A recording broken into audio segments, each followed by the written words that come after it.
Hello, my friends, and welcome back. Thank you very much for being with me again today. It didn't take too long for Germany to come out and say, I am what I am. And actually, the European Union is a creation for me. And again, Germany is at it, which is fulfilling that ideology called Lebensraum, living space. You heard those evil guys in the 1920s, 30s, and early 40s talking about the Lebensraum, living space. I will explain what's going on. You must know by now that the European Union was a creation by the Germans, supposedly with the French, and a little bit of the Brits, but the French and the Germans. Actually, it's Germany. And now Germany, if you can believe this, and you will believe it because I will share the news with you, will hold, brace yourselves, 800,000 troop drills to prepare for Russian attack. So the Germans not only try to take over other nations through the European Union project, it's a union where I'm the boss, but now they militarily, I don't know if they really can, because they came out after 1945, their balls were snipped. Therefore, I don't know with what kind of troops they will hold drills with 800,000. Let's make it almost 1 million people. Now that's more than the Russians have in Donbass. And all right, so let me show you how supposedly NATO is not involved in Ukraine's peace talks. Germany might be, or friends with Macron and with Starmer. What's going on here? Let's try to unpack this.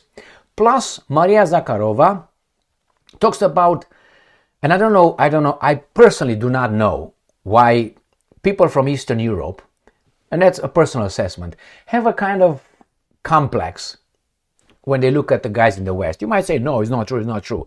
Actions show me that.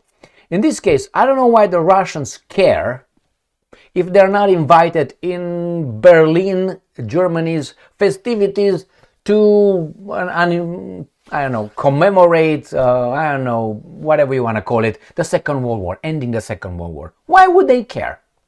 Well, they seem like they're crying about this, and they give answers. They feel insulted, offended.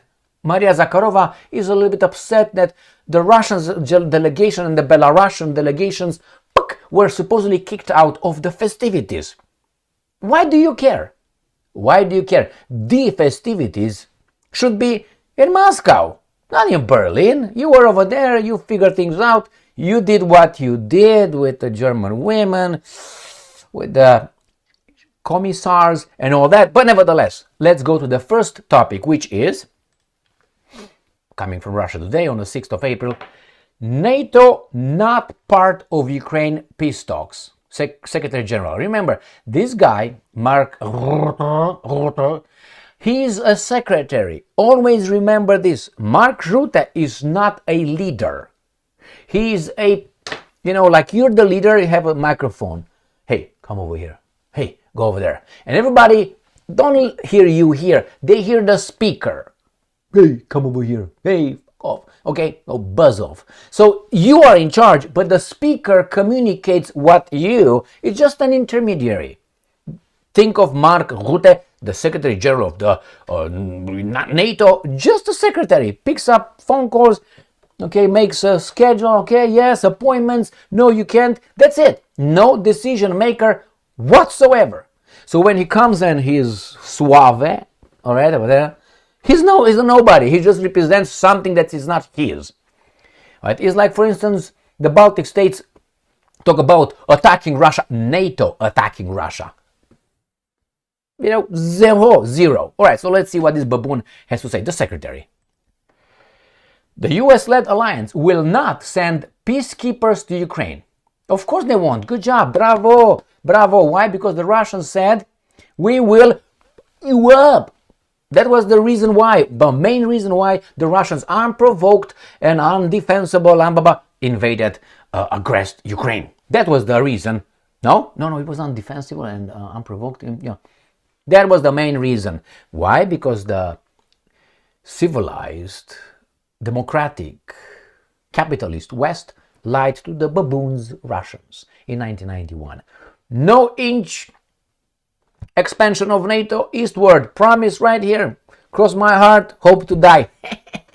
And they lied. And the Russians never forgot that. So they will not send it, of course. But France and the UK already are planning with a coalition of the willing to go over there. They will not have anything to do. Even if Ukraine says, yes, we agree with the peacekeepers coming from Great Britain and France and who knows what other baboons, Romania and blah, blah, blah, whatever you want to know. The Russians will say, niet, back the off, get the hell out, get the hell out. I guarantee you that. So, NATO is not involved in the US mediated, no, that's a wrong word. Ceasefire negotiations between Russia and Ukraine. Secretary General Mark has said. He added that considering Kiev's bid to join the bloc has never been a part of a potential peace deal. They will not. And I'm quoting this Rutte. We do not have our own red lines because we are not part of that. We are not part as NATO of those negotiations. They are really driven by the US together with Ukraine and the Russians. I'm glad that the US has broken the deadlock, that these talks are now ongoing. Shut the hell up. Before Trump came into place, you were all war and now you got your butt spanked. So here, it's not US mediated. Please, as I said about Rutte not being in charge of anything, being just a speaker over there, that you hear someone talking wherever by the microphone, all right? The same here, United States of America is not mediating. The Russians allow them to save face because it's United States of America interest, actually, that are harnessing shekel. The United States of America used the United States of America and the Europeans to destroy Russia. That's my baboonish, free person, supposedly, assessment or opinion, however we want to call it. All right, so that's what it is. And these guys right now are losing, and they say, well, we're going to mediate. The United States of America, I don't like it, but that's the truth. It's not a mediator. And the Russians are allowing them to play the role as the mediators. Do you think that is the Ukrainians fighting the Russians? No, it's without the other guys, Ukraine would have been done in 2 weeks. That's what I thought. And that's what would have happened. 2 weeks. That's why they met in Istanbul for the negotiations until NATO said, no, buy some more time, we're coming in. And when they came in, the 3 years and a half, it was NATO using the baboons against the other baboons, the Russians now. That's what it was. So now when they are talking, the Americans are coming and negotiating and broker peace and mediate. No, they lost. But the Russians do not want to, again, I can't find that word, but whatever. They don't want to insult, they don't want to basically allow the Americans to save face. And they say, yeah, we're going to mediate. All right, that's with the first one. Remember, Mark Rutte, this secretary, was all for war before Trump came. All for war, the boy, right here. And I said, no, I'm glad that the US has broken the deadlock. What deadlock? It was you imposed the red lines. You, NATO country states, not Bangladesh, Zimbabwe, or Honduras. It was the Europeans, the NATO, who said, well, nobody talks to the Russians. Nobody talks to the Russians. Why? Well, because they're doing exactly what we want them to do. Unprovoked, aggress Ukraine. Who's profiting? Our boys. My friends, that was a trap. Not a trap, because the Russians knew all along what these guys have in their brains. Russia must be broken and subdued, like in Yeltsin's time. And during Yeltsin's time, they couldn't break it. They already have it, until it was a coup over there. It was in Russia, it's two options. In 1999, on the 31st of December. When Yeltsin appointed Putin, I'm retiring, this is the guy right here. Okay, when he did that, he did it, I think, two main reasons. One, it was a coup by the intelligence services together with the military, and they told Yeltsin, hasta la vista, baby, go, das vidania, whatever you want to say, go to wherever you want, you're done, this is the new guy. All right, that was a coup or Yeltsin realized, I think I need to go to bed. I drank too much tonight. He said, I'm done, I'm tired, I'm all right, time to go. And he let who he knew who might save the country. And I think Russia could, in years, maybe look at Putin as a savior. All right, so let's go to next article. This is more important maybe than the first, because the first one was a weasel article. This comes from Sputnik. Germany will hold 800,000 troops drills to prepare for Russian attack. 15 hours ago. Today is the 6th of April. So, remember when the Russians brought, it was first 150,000 troops and then 200,000 troops at their borders with Ukraine. Let's give them 200,000. These guys talk about 800,000. Remember when they started drilling along the Ukrainian border? On their territory, on the Russian territory. Do you remember what the Europeans, NATO and all these guys, not only the Europeans and NATO, not Bangladesh, as I said, or India, or I don't know, Vietnam, or Laos, Cambodia. No, they just say shit. That's your garbage over there, little shit over there. They said, Mr. Putin, bring back, that's an aggression, that's a threat, that's a challenge. This is, oh my God, a provocation. Take your troops back. And Putin said, well, see what's going on over there with our ethnic Russians?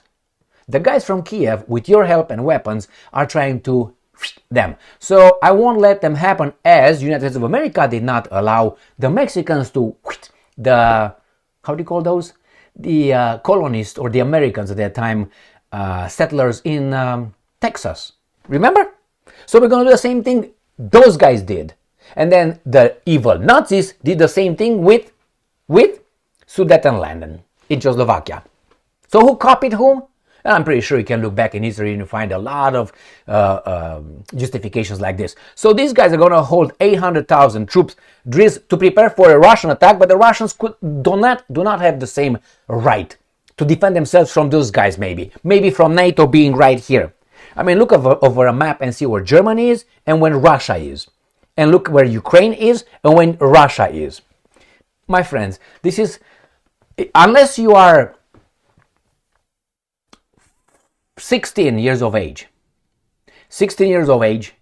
or you really have some problems, or really you're just ill-intentioned, or you have, I don't know, maybe you remain at the level of 16 years of age, you don't understand that these guys, how they portray things are at that level. Remember Hollywood, when they make movies, they target a segment of the society below 13 years of age. That's why they make their movies do not rarely, make it, how should I put it, more mature than 13. That's according to them.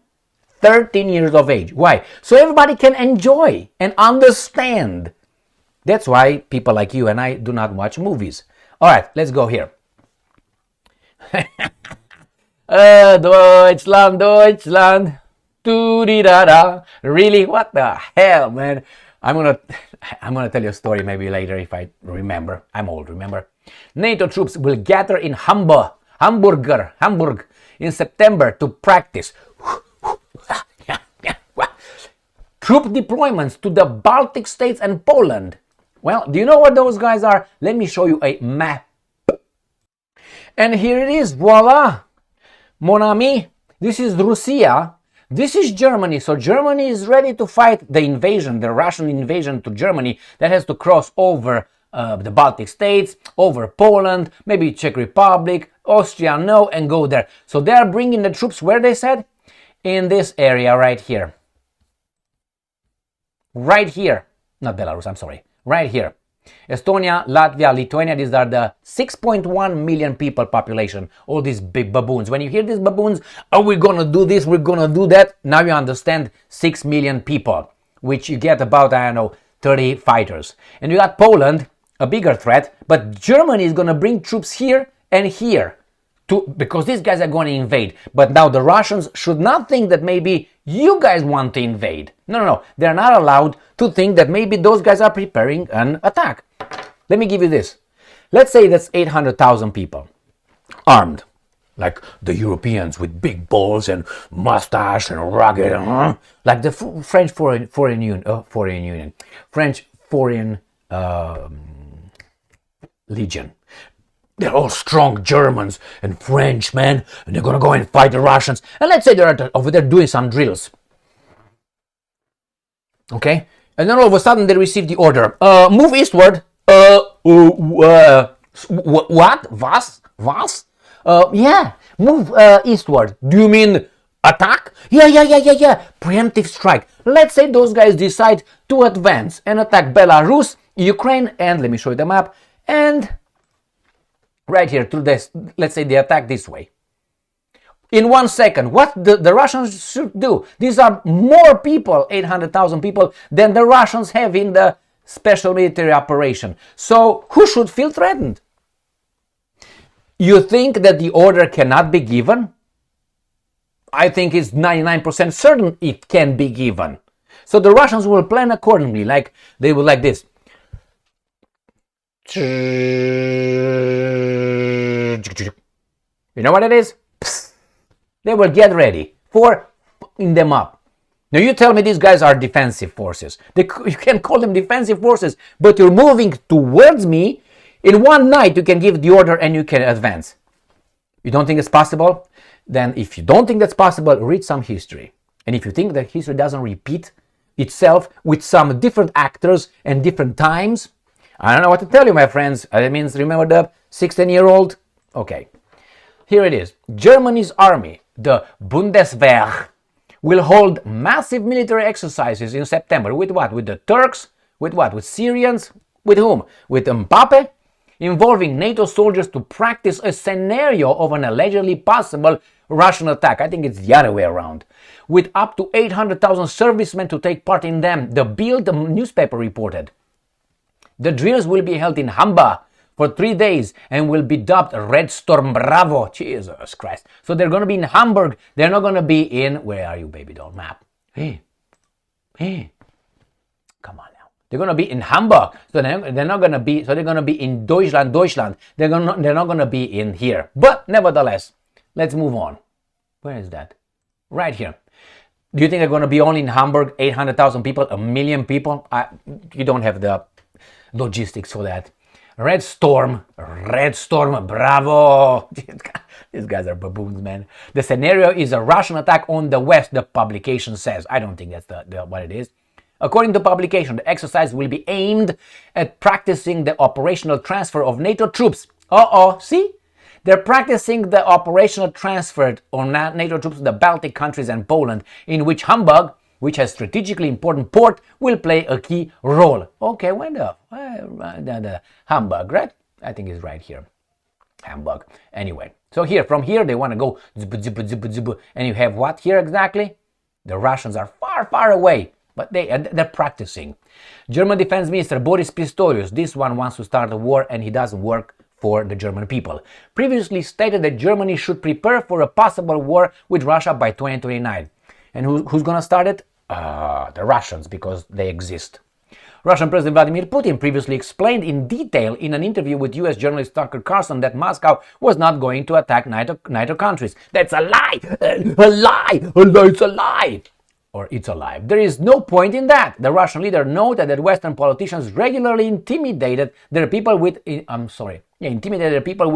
imaginary Russian threat in order to distract attention from domestic problems. That's true. But, and I'm quoting, smart people understand perfectly well that is a fake. So what do you think, my friends? 800,000 people in Hamburg, and they practice the deployment. How do you practice deployment? Why do you bother to gather over there? Do you think there's not going to be deployments? How do you think they practice? In the air, like fighting, shadow fighting, boxing, shadow fighting, the same. That's how we do that. I mean, helps, but the real thing is go and fight someone, spar. And even spar is not real because the aspect of fear is not there, and we act differently when we are afraid. Okay, we get more tense, we get more, you know what I mean. All right, so let's go to the last topic, how the Russians beg these guys, and I don't understand why they beg the West to accept them. Yes, I said it. They beg the West to accept them in something that they say is just the so-called civilized West, the lying West, but they want to be accepted. They want to be partners. I understand partners, but call them however you perceive them to be. Now, Moscow response to Germany's World War II anniversary snub. Why do you care, homie? Why do you care? Stay home and make your bigger than theirs. Because,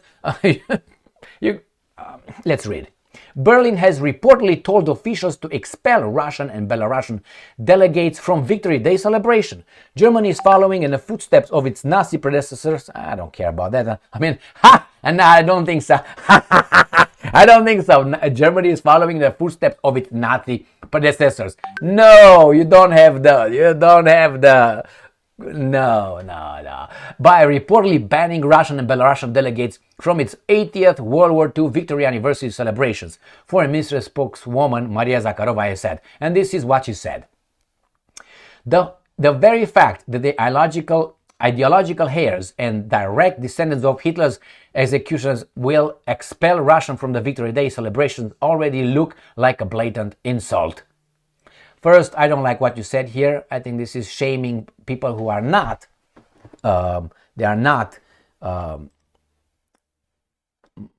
guilty of anything. And to associate them to Hitler, then they can associate you for it. I like Maria Zakharova, but let's turn the tables a little bit. What if these guys associate, I don't know, your husband or Lavrov or Putin with a Soviet rapist during the Second World War of Germany? How about that one? So if you really want to place blame, you have a lot of blame to do, baby doll. So don't tell me those are the descendants of Hitler when you are the descendants of those rapists. Okay?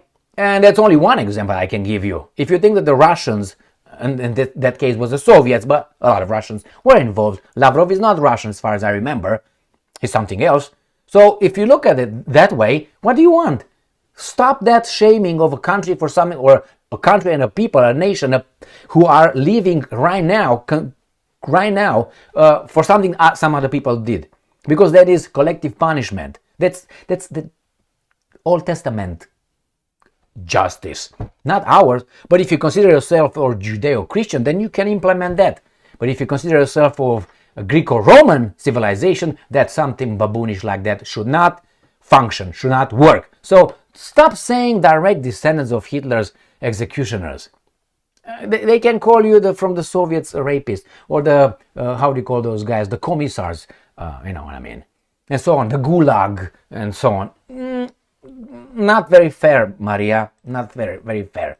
And here it is. However, even here, German Foreign Minister Annalena Baerbock, that right here, she's a baboon, and her Einsatz team are not original, but almost verbatim borrow the experience of their predecessors. Well, my point is this. The Russians were upset they were not invited to Auschwitz liberation if the Soviet troops liberated. Why do you give a fuck? So what? It's your thing, it's your movies, it's your portrayal of reality. It's you do your garbage, you have your blame, we don't. It's your blame over there, you let them blame you for everything. Like you, Maria, try to blame the current guys, try to associate them with the other guys. That's not fair. That's not fair. So again, if I were with Russia and I would be not invited to Auschwitz liberation, I would be like celebrating. What do I have to do with those guys? Fuck them. You know? And the same thing with here. Oh my God, we're not invited to this. So what? Make your celebrations in Moscow bigger than that. You celebrate your own thing. Oh, we were not invited to Eastern dinner. The neighbors. What do I give a fuck? I make mine. That's how a person who is individual, who is on his own feet, who knows who he are, who he is, Jesus Christ, I are, okay, thinks. If you say that you're so strong and independent, why do you care about Germany? 80 million people. Talk about 145 million people. Why do you care? And who are they going to celebrate? They're going to celebrate, they're going to blame themselves for the war. That's what they're going to do. Every year, the anniversary of the defeat of Germany is another show to blame the Germans, the current population of Germany, together with the Turks, Syrians, Romanians, and all other baboons over there, feel guilt. It's self-flagellation, is a reenactment of Jesus Christ's crucifixion at the desire of the Romans, we're told. The same thing here. This self-flagellation. Everybody's like, yeah, fuck you, Germany. Yeah. And Germany is like, I'm sorry for something I didn't do. I'm sorry. And she tells me, Maria Zakharova tells me that these are the descendants of Adolf Schicklgruber. No. That's why he got elected. 33% of the votes, remember? In 1933, right? Thank you very much, or 32. Thank you very much for being with me again today. Stay strong, stay smart, look for the truth, and be just.